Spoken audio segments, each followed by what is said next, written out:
Or at least make people not believe the media is real. You believe that they're telling the lie. What's another thing that you should keep people what? Sovereign under you. What to keep sovereign about what? Isolated. If people are all alone and don't unify, they're easier to control. If they feel they can't come together and solve problems, what do? They feel powerless and just accept it. In fact, that's actually a crisis in the United States. Why do you think so many people don't vote? They feel they're powerless. They don't vote.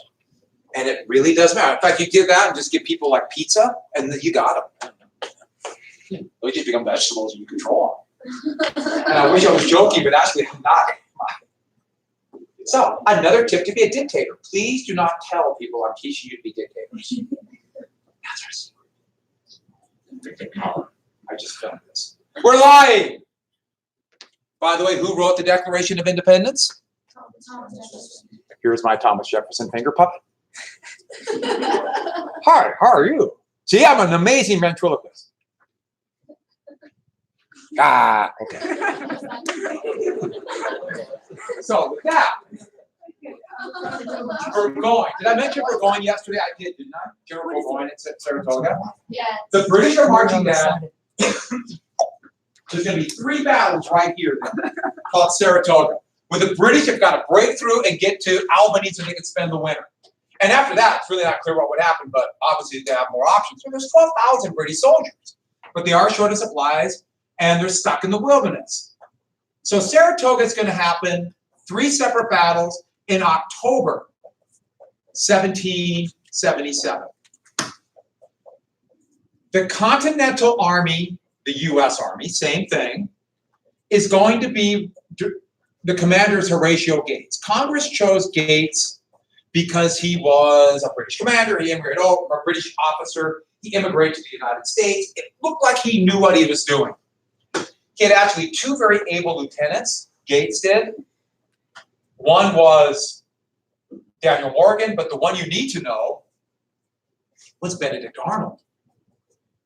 Benedict Arnold had been the hero of Ticonderoga, the hero of battles at Lake Champlain, the foolish and disastrous invasion of Canada. He saved the army, got it back to the U.S., or what's going to become the U.S.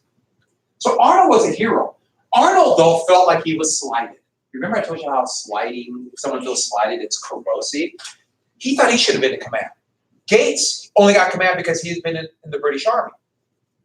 And so Arnold's already mad. At the first 2 battles, Arnold performed very well, but Gates always thought he was insubordinate. So actually, Gates put him under arrest. He was in a tent when the 3rd battle began. So there were these heights called Bemis Heights. The British had to charge up this hill.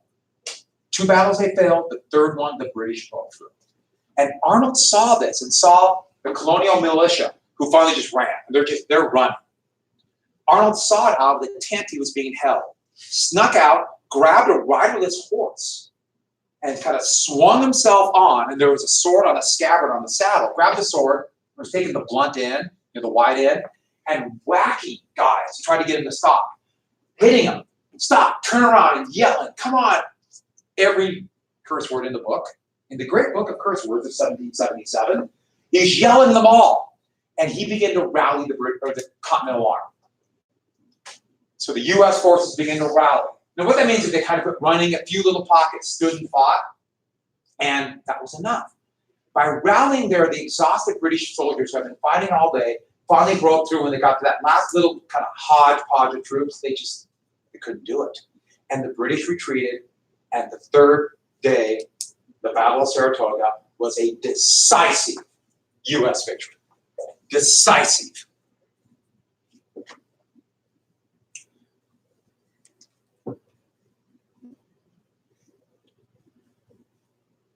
Arnold was horribly wounded, but took a musket ball in the gut. By the way, 1777, what is the treatment for someone who takes a bullet in the gut? Amputation. Can't really amputate the gut. That's a problem. Cut here, there's a big hole. Oh. The problem was, they might take a little, like a brass rod and stick it into the bullet hole, kind of dig around, trying to hear a click. They had to dig it out. Needless to say, that didn't work very well. The best treatment was just to leave. And the odds are they're going to die of infection. He somehow lived.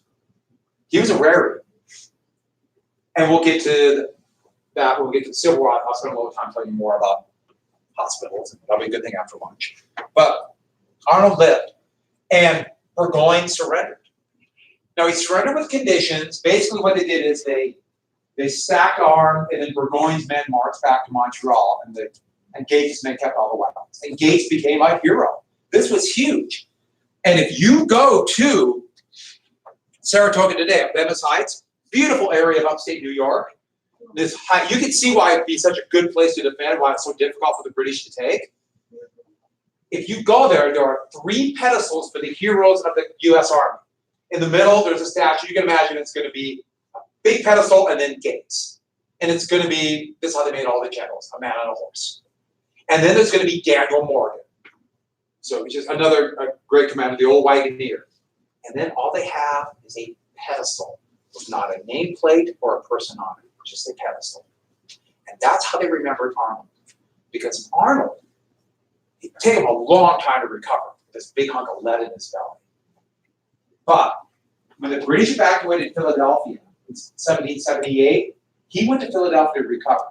And he felt he never got the credit. So that resentment is festering.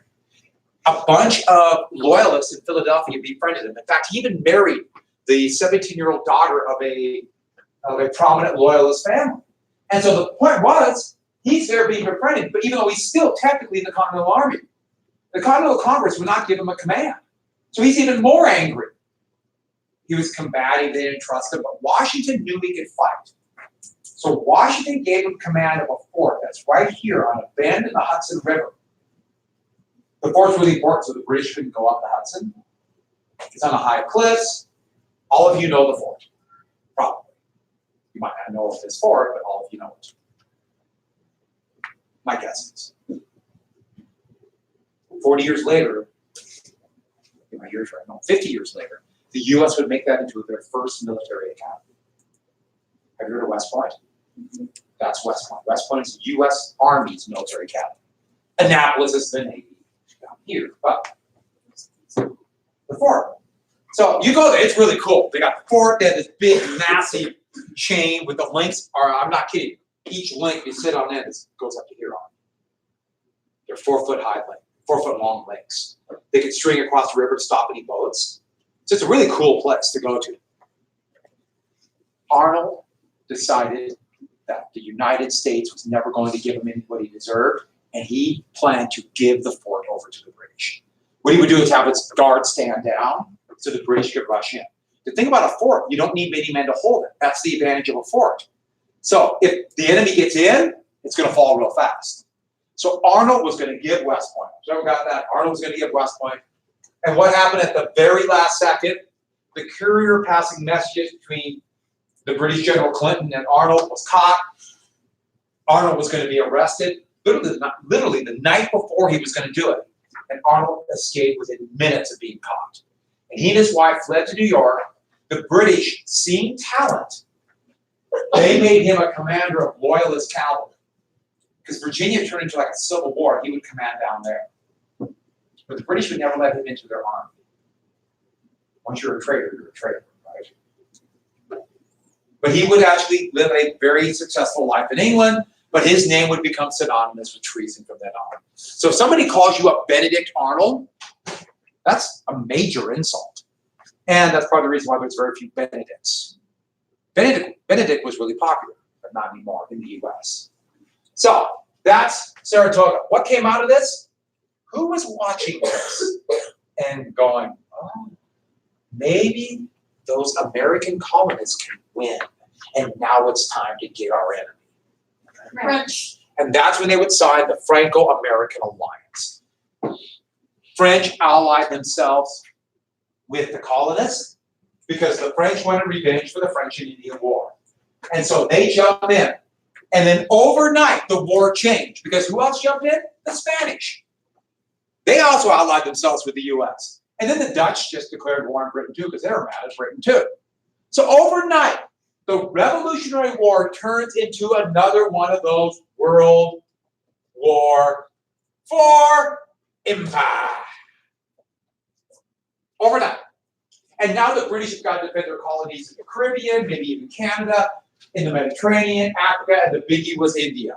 So, all over the world. Now Britain is stretched thin. What just having the French in made a big difference. But then what else did the French provide? Remember, Washington's ultimate strategy was to do what? But surviving's tough if you don't have money and a source of supplies. What did the French provide? Both. They didn't need, never enough, but they supplied money and weapons. And also troops. By 1781, Washington's army got to be about 10,000 men. Washington would spend almost 4 years right here in Connecticut, watching the British in New York. Half of his army were French. Over half of Washington's army were French. French, without French aid, the United States, well, we can't make it absolute, but it would have been really difficult for them to win without the French. Because surviving is difficult without supplies. And so, the United States will find that out in South Vietnam or find it out right now in Afghanistan, where they have an enemy that's able to get supplies for various reasons. American Indians, for the most part, never had the supplies. And that's why they would be decimated. In fact, you can imagine what U.S. Army strategy would be to finish them off. Starve them to death. That'd be the strategy. Horrific strategy, and we'll get to that down the road. So, the French are in it. So the British changed their strategy, and I wrote it up here, the Southern strategy. 1778 to 1781, the South. And the whole thing about the South was this. They thought they could hold the plantations. Remember tobacco and all those others, that's a lot of wealth? Hold that. It'll be more difficult for the I probably see bagel again. More difficult for the northern colonies to survive. As they look at it, we're fighting everywhere. We'll isolate here, and then down the road we can get this back. But we got to make sure we hold the tobacco plantations. So that was their plan. But there was also a belief, and it turned out to be very much overstated. They thought they were more loyalists in the South. They really believed, the British believed, if they landed down here in South Carolina, the loyalists would rally to their cause and they would just march north of Virginia with a loyalist army, destroying the patriots. This was a common belief. The British just assumed everyone believes with us. It's just a bunch of crazy people in Massachusetts. But the reason why there appeared to be more loyalists in the South was very simple. Where was the war being fought? Yeah, it's in the north that land's being destroyed. Armies are going through taking the food and destroying buildings. People are dying up here. So the war is very distant. So they're more neutral. People along the mountains had no idea the war was even going on. So they believed it. And there's another reason. What is this statement? What document does this statement come from? We hold these truths to be self-evident, that all men are created equal. That Declaration of Independence, all men being created equal, why might some Southerners be a little bit worried about that whole equality thing? Because of slavery. So there was a reluctance in the South because that might encourage, if you tell slaves that all people are created, that might trigger a what? Because they're going to fight for their freedom. So that was always their greatest fear. So the British, though, never understood that. The British just assumed they're ready to join us. So it took a couple years. I drew this map up for you. Pretty good one, isn't it? Yeah, I like to brag. I'll draw you another map by freehand. You're going to blow your mind. I don't know why I said it like that. Let's move back. Good. Savannah, Charleston, they humiliated a Continental Army here and surrounded it at Charleston. You notice it says Charleston. It used to be Charlestown, but that's named after an English king. So Charleston. Of course, ton just means city, so it doesn't really change much. So they took here these two towns, and by 1780, they really assumed that loyalists would just flock to them. That didn't happen at all. The people around them were actually really resentful of this occupying army, regardless of whether loyalists or not. And then, up in here, a unit, I keep on getting to the Civil War because they're saying South Carolina. The Continental Army, they begin to organize militia, and soon there's going to be between 8,000 and 10,000 Continentals up here under Horatio Gates. So Gates will be the commander in the South, the same guy who won at Saratoga. Many Continental congressmen wanted to make Gates the overall commander, not Washington, including Adams. But Gates is down here. Most of his men are untrained. They're around Camden. So the British here finally decided, well, we got to get them out of there. We knock them out, and then the loyalists will flock. So the British commander was Lord Cornwallis. He's the same guy who tried to get Washington at Trenton. One of the most important British generals in history. He too has a statue at St. Paul's Cathedral of him standing there majestically surrounded by naked angels. But, which is just weird, Cornwallis. And what Cornwallis decides to do is this: march through South Carolina and defeat them that summer. August 1780, the battle is Camden. Camden, South Carolina. Gates lines his men up. Now, he picks actually a really big field, so his flanks are going to be really vulnerable. The British have more men than go around. He put his militia in the middle, which were most of his men. Because militia always do what? But what happened was, the British attacked the middle hard and also tried to move around his flank. Gates saw this, and what did Gates do? He ran away. He mounted his horse and ran away from the battle. He thought we're dead and took off. Isn't it good the U.S. didn't make him the overall commander? And what do you suppose the militia did when they saw their general leave? Okay, they ran away too. In fact, the only thing, so this was a huge British victory. But most of the Continental Army was able to escape because they ran faster than the British could, and it got dark. But what a disaster. Cornwallis thought, it's over, I'll move into North Carolina, and then the big prize, just roll into Virginia. The problem was it didn't go that way. How did armies in 1877 feed themselves?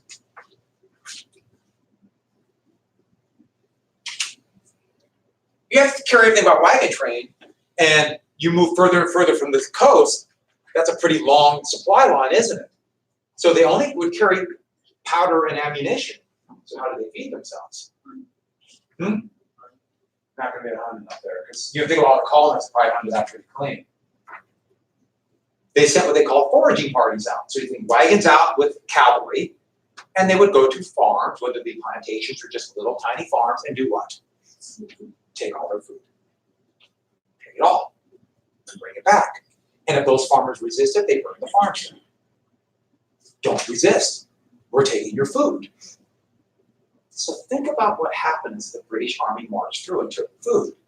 They're creating more what? Meaning patriots, exactly. As they march through, more patriots.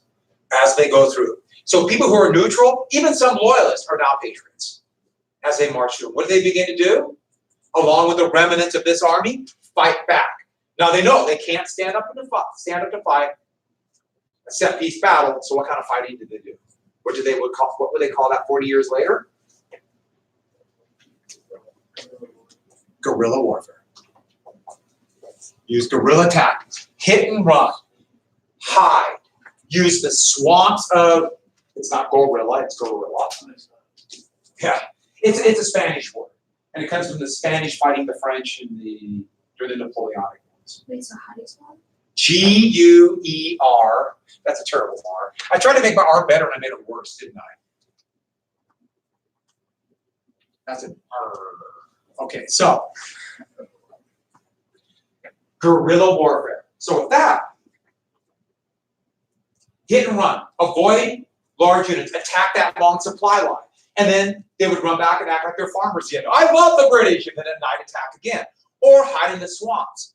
Francis Marion would become so successful as a guerrilla fighter. The term wasn't quite used yet, but we're just going to call it so we know what it means. He would call, and it's a great nickname, the Swamp Fox. Francis Marion. That's my R, and I'm not messing with it. That's a good R, right? That's an R, people. The Swamp Fox. How do you fight somebody who hits and run, and every time you bring a large unit, they just run away? How do you fight it? And what does a patriot look like? You don't know. So how do you fight it?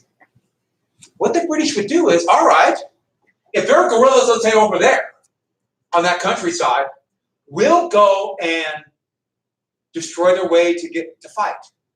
We'll burn all the farms down that might be helping them, and we'll do reprisal, which are punishment raids on any villages that might be helping. Basically saying, you won't get aid, and anybody who helps guerrillas will burn your village down. We'll destroy your home. Creating more. You see what's happening. And so they just kept fighting and getting more enemies. And the problem was, the Continental Army wouldn't fight. Just 2 months after Camden, there's a little hill right here. Actually, it's right here, called King's Mountain. King's Mountain. That's on the Appalachian Mountains. The British were patrolling along the Appalachians, and they were attacking almost without warning, because to the British, everybody must be the enemy, because how can you tell the difference? They're attacking these people who lived in the hills. In fact, they literally called them then, I know you've heard this term, hillbillies. They didn't even know the war was going on, and all of a sudden here comes British cavalry, elite cavalry, who actually, the British cavalry there wore green, which is kind of odd. And these hillbillies got all riled up. That just really struck me as funny for some reason. And they grabbed their hunting rifles, which aren't good for combat, but they have a little bit longer range, and they attacked a regiment of 1,000 men camped on Kings Mountain and routed them. Just 2 months after the disaster at Camden, Cornwallis realized he's in big trouble. And so he has to spread out and try to round these people up, getting further into the countryside and making more enemies. And then Washington, who now is in overall command after Gates was fired, would pick the most able commander. I'm writing it right here. The ablest general in the entire Continental Army, one of the greatest military leaders in American history, Nathaniel Greene, who was a Quaker, who was a pacifist. But he believed the only way to enjoy his liberty would be to fight. Thus, the fighting Quaker. Greene began to train his army, recruit more, and avoid battle. What did he do? Raid, tactics like that. And Greene just kept retreating and retreating. And then anytime a small British unit, they'd hit him. Like at Cowpens, right here, they attacked a smaller British unit and defeated it. You don't need to know that battle until you know they're starting to win. And Cornwallis and his main force are getting desperate. Can you imagine how angry they would be watching all winter, food supply iffy, fighting these people that every time you go out alone, they might raid you. Everybody could be the enemy. And Greene just kept retreating and sucking Cornwallis in. Isn't that clever? His supply line gets longer. And we're coming to one of the most decisive battles of the Revolutionary War, and therefore of American history. March 1781, Guilford Courthouse. Guilford Courthouse, right up here. So we went into North Carolina. Now, here's the thing about Guilford Courthouse. First off, nobody was really sure, even in the Continental Army, what the flag looked like. They knew it was red, white, and blue. And so you look at that, that's a Betsy Ross flag. And that wasn't the set flag. In fact, we're not even sure Betsy Ross had anything to do with that flag. That could be a myth.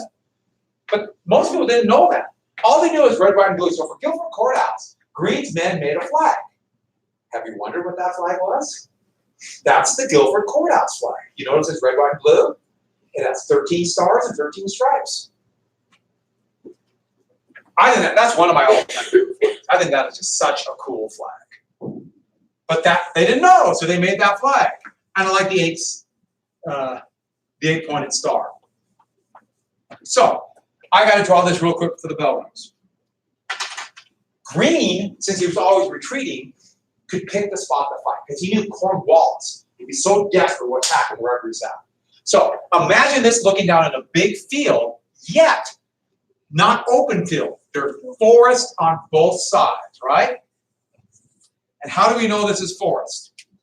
It's green. It's green, and there's forest animals, right? So a deer, right? Squirrel. Oh, it's a good arm. What's that? All right. Land walleye.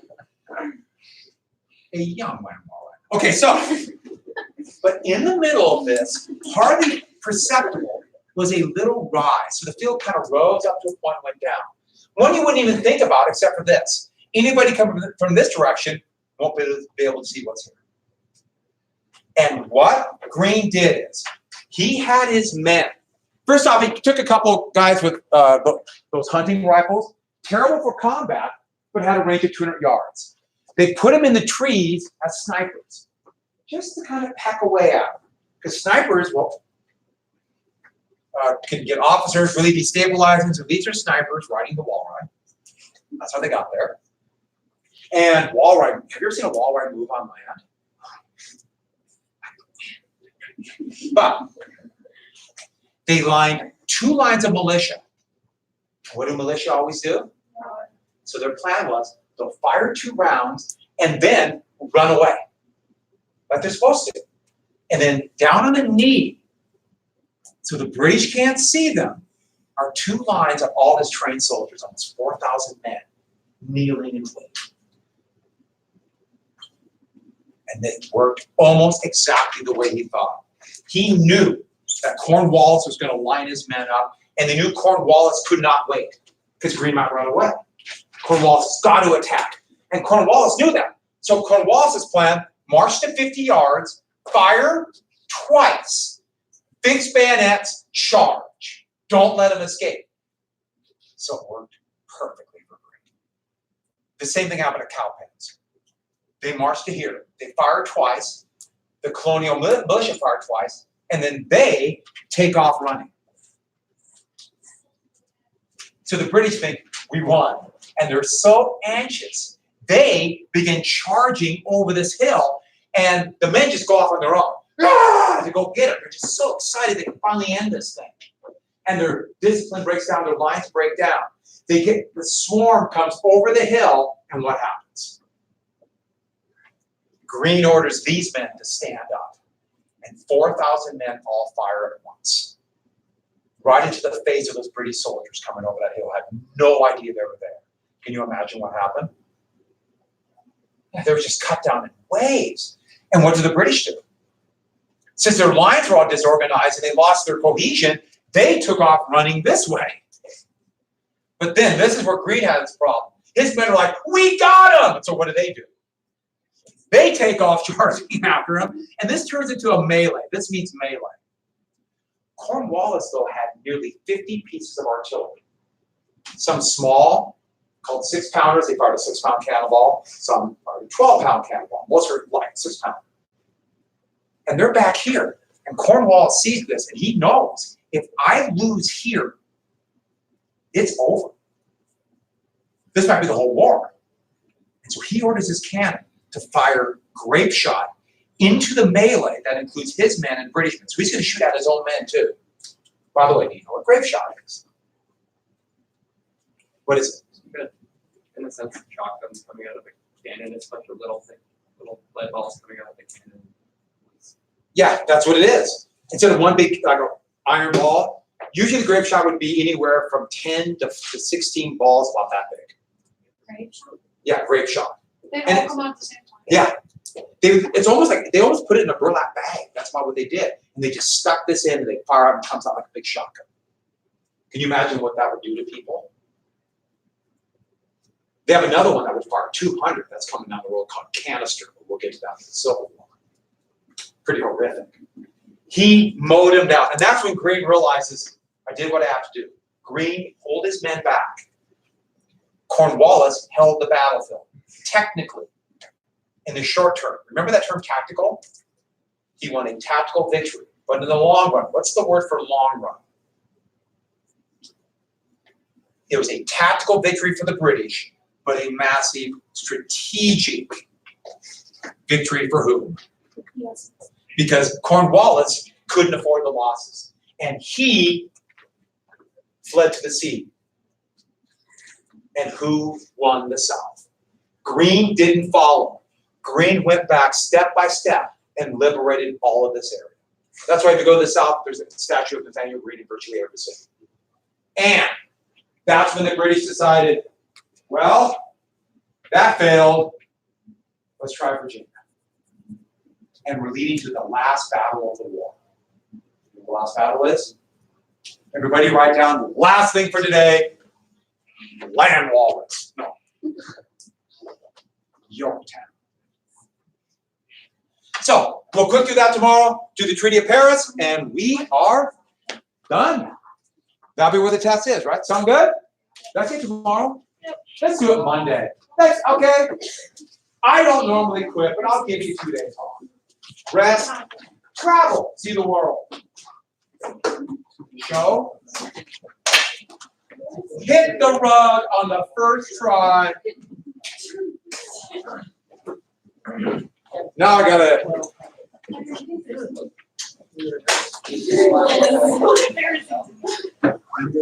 Oh, homework. Wait. Please just read through your textbook, the last little bit of chapter 5, so up to page 242. Sorry, I forgot to assign it. I'm holding the puzzle. No. You just read through it. It's a lot of review. Give you a few more things. Wait, I want to see it around. Oh, we're filming all this. You want to take a picture of that beautiful map? Take a picture of that map. Cherish that. It's all so hard. I watched that and no, it's a runner. It's like, Yeah. like, no, all right. So, and I wasn't. No, And it someone was down like, is like, I'm gonna sing it this one. Very good.